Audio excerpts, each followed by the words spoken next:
كتير بنتسأل ايه افضل، الحشو المعدن الاسود ولا الحشو التجميل الابيض؟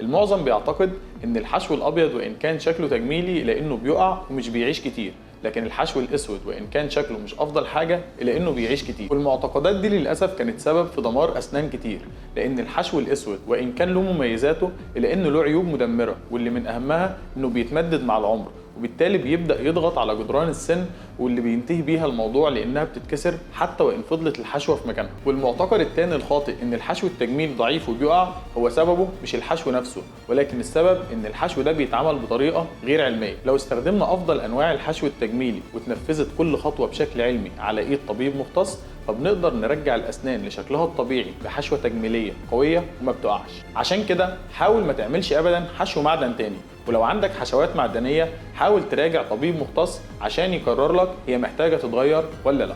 والحشو التجميلي دايما تعمله في مكان بيوفر لك طبيب اسنان مختص في ده.